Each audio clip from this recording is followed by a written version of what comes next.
परमेश्वर ने दशमांश क्यों बनाया? दशमांश का परमेश्वर को पैसे देने से कोई संबंध नहीं है। परमेश्वर को आपसे कुछ नहीं चाहिए।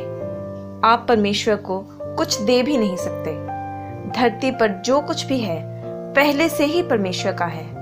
परमेश्वर को हमसे कुछ नहीं चाहिए। पर जब परमेश्वर ने कुछ निर्धारित किया तो वो इसलिए नहीं कि वो उसे चाहिए। दशमांश और दान इंसानों के लिए परमेश्वर का मैनेजमेंट ट्रेनिंग प्रोग्राम है। परमेश्वर को हमसे एक पैसा भी नहीं चाहिए, पर फिर भी उसने कहा कि हर चीज का 10वां हिस्सा मेरा है। पर हम सिर्फ पैसों का सोचते हैं और ये हमारी प्रॉब्लम है। अगर आप जूतों की 10 जोड़ियां खरीदते हैं तो उनमें से एक आपकी नहीं है। अगर आप 10 ड्रेसेस खरीदते हैं तो उनमें से एक आपकी नहीं है। अगर आपने 10 फल खरीदे हैं तो उनमें से भी एक आपका नहीं है। अगर दिन में आपको 24 घंटे मिले हैं तो 2 घंटे 40 मिनट आपके नहीं हैं। आप रोज चोरी करते हैं, अगर आप 2 घंटे 40 मिनट परमेश्वर का समय उसे नहीं देते। आप एक दशमांश चोर बनते हैं जो परमेश्वर का समय चुरा रहा है। आप टीवी देखते हुए 2 घंटे 4 घंटे 8 घंटे निकाल देते हैं और परमेश्वर को वो 2 घंटे 40 मिनट नहीं देते जो उसी के हैं। आप 2 घंटे 40 मिनट भी मैनेज नहीं कर सकते। आप पैसों का सोचते हो, पर पैसा आपकी प्रॉब्लम नहीं, मैनेजमेंट आपकी प्रॉब्लम है। परमेश्वर आपको किसी भी समय वो ड्रेस देने के लिए कह सकता है, उनमें से एक आपकी नहीं है। तो दशमांश और दान पैसों के बारे में नहीं, पर मैनेजमेंट के बारे में है। परमेश्वर ये कहता है कि क्या आप लगातार हर चीज का 10% मेरे लिए निकाल सकते हैं? हर चीज का 100% परमेश्वर का है। अगर आपको 10,000 रुपए मिले हैं तो उनमें से 10,000 ही परमेश्वर के हैं। परमेश्वर ने आपको 10% निकालने को कहा और आपके पास बचे 90%, पर वो सब 100% परमेश्वर के ही हैं। तो फिर अगर वो 10,000 परमेश्वर के ही हैं तो वह क्यों आपको 10% निकालने को कहता है? ये बात उस 1,000 रुपए की नहीं है जो आप निकालेंगे, पर आपकी उन पैसों को निकालने की काबिलियत के बारे में है। आपकी मर्जी, आपके कंट्रोल, आपके उस पैसों को निकालने के डिसिप्लिन के बारे में है। वे आपके डिसिप्लिन के पीछे है। अगर आप वे 10% अच्छी तरह से मैनेज कर रहे हैं तो वह आप पर बाकी के 90% के लिए भी खुशी से भरोसा करता है। पर क्योंकि आप 10% में विश्वास योग्य नहीं रहते तो आप बाकी का 90% भी गवा देते हैं, जिसके कारण आपके पास कुछ नहीं रहता। तो फिर आप परमेश्वर को बताते हैं कि इस महीने के दशमांश मैं नहीं दे पाऊंगा क्योंकि इस बार पैसों में बहुत तंगी आई है। तो परमेश्वर भी कहता है कि तुम बोल क्या रहे हो, तुम्हारा उद्धार, तुम्हारी सैल्वेशन उस टाइथ में ही है। अब हम देखेंगे कि दशमांश देने से आपके जीवन पर क्या असर होता है। इनमें से हर शब्द मैनेजमेंट के लिए है। अगर आप अपने दशमांश और दान समय पर देते रहें तो पहले जो आपके जीवन में आता है वो है अकाउंटेबिलिटी, यानी हिसाब की जिम्मेदारी। दूसरा है डिसिप्लिन। जब भी आप दशमांश निकालते हैं तो आपको हर बार ऐसा करने के लिए कंट्रोल चाहिए। तीसरा ऑनेस्टी।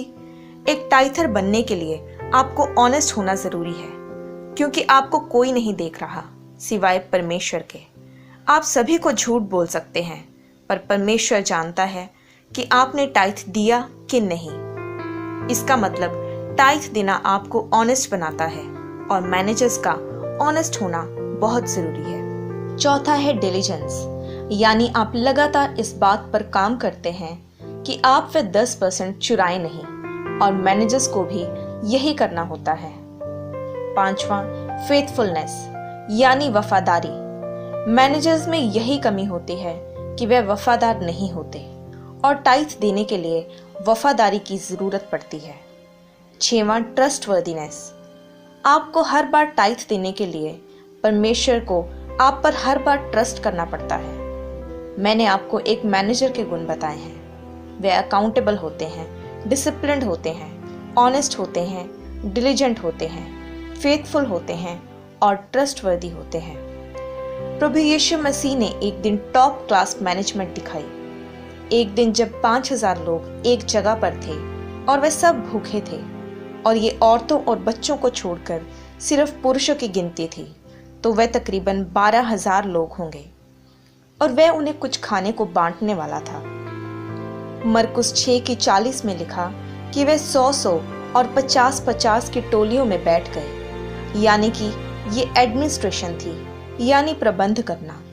फिर उसने 5 रोटियां और 2 मछलियां रिसोर्सेज के तौर पर ली। उसकी तरफ देखा जिसके वो रिसोर्सेज थे, फिर प्रशंसा के तौर पर उसका धन्यवाद किया कि वह उन्हें उन रिसोर्सेज को इस्तेमाल करने दे रहा है। इसका मतलब कि वह चीज़ें आपकी नहीं हैं, पर वह किसी और की अमानत हैं। फिर उसने वह अपने चेलों को दी कि वह आगे लोगों को दे, यानी डेलीगेशन, यानी काम सौंपना। लोगों ने वह खाया और वह सब खाकर तृप्त हो गए। ये कस्टमर सर्विस थी और लिखा है कि चेलों ने हर टुकड़ा उठाया। आप ये इमेजिन करें कि 12,000 जन एक खुली जगह पर हैं और रोटियां और मछलियां तोड़ रहे हैं, तो आपको वहां रोटियों के टुकड़े और मछलियों की हड्डियां कैसे इकट्ठी करनी हैं जो वहां घास में गिरी होंगी। यूहन्ना 6:12 में उसने कहा कि बचे हुए टुकड़े इकट्ठे करके ले आओ कि कुछ भी वेस्ट ना किया जाए। आज लोग वेस्ट करने के कल्चर पर बने हैं और आज भी अगर आप कहीं बफे पर जाएं तो आपको पता है कि आपकी प्लेट छोटी पड़ रही है, पर फिर भी आप अपनी प्लेट को ऊपर तक भरते हैं, बैठकर खाते हैं और आधा खाना प्लेट में ही छोड़ देते हैं। आप एक बैड मैनेजर हैं और परमेश्वर इसे आपके नाम के साथ लिख लेते हैं। यीशु ने उन्हें क्यों टुकड़े इकट्ठे करने को कहा? वे टुकड़े जरूरी नहीं थे, पर वह उन्हें कुछ सिखा रहा था। आप टुकड़े भी वेस्ट नहीं करते। परमेश्वर के वचन से रिलेटेड